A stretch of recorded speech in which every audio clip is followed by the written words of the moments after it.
Came here with Intel in 1984 when we brought the factory up for the first time. That was Fab 7, which is the one that's on the corner of Sarah and 528. And it didn't work, so what we did, we had to spend about a year getting it up and running.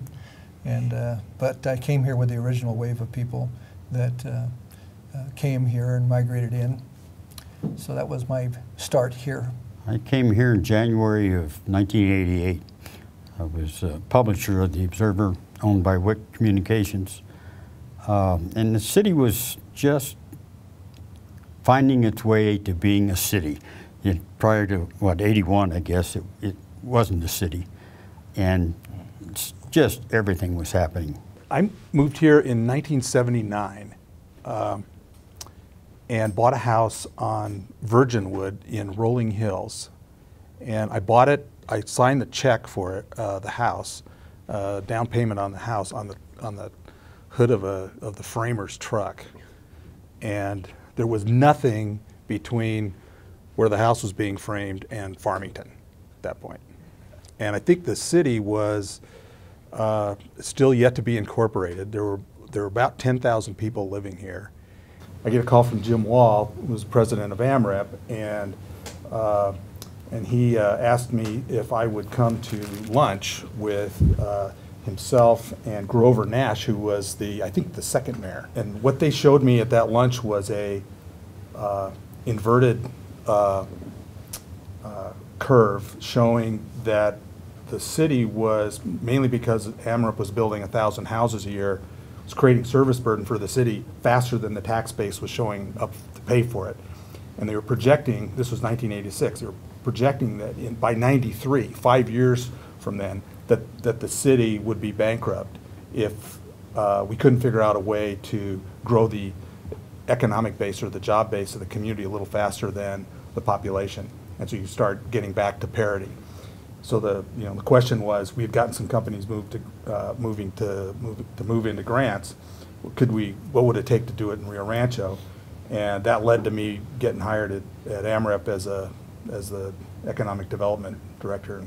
The problems we had was the legislature not really understanding or caring that RioRancho, we were the carpetbaggers. We all came here, from someplace. It was populated by a number of federal witness protection people.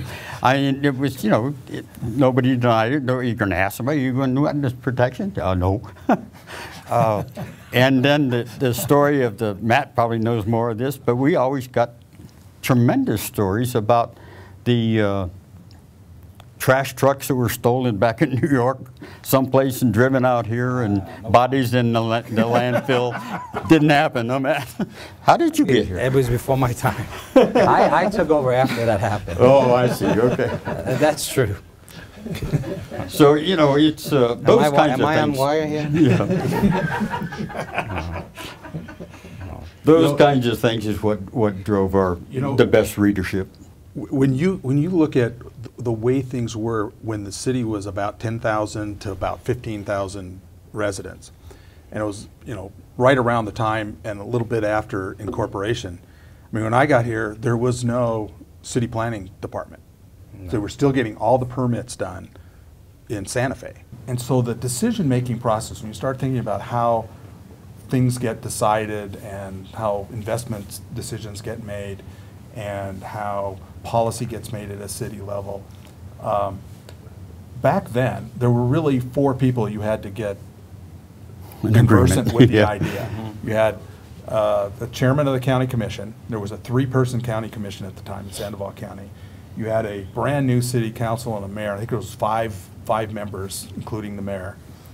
No school district. AMREP still owned the water companies. There was no water company. There's no school district politics.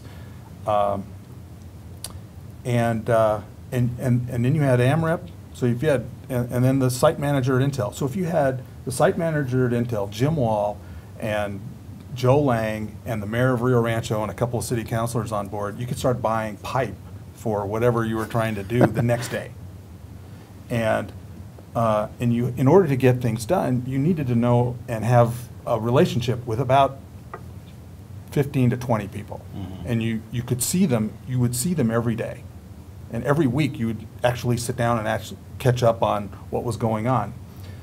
And by the time I left in '98, there was both governing board bodies, the county and the city had added members. We had a school board, you had a water utility, and the number of people you had to coordinate and account for to make a decision bumped out to about 50.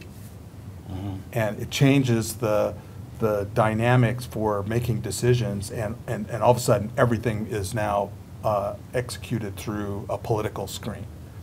And that was really, it was really interesting to watch how that happened.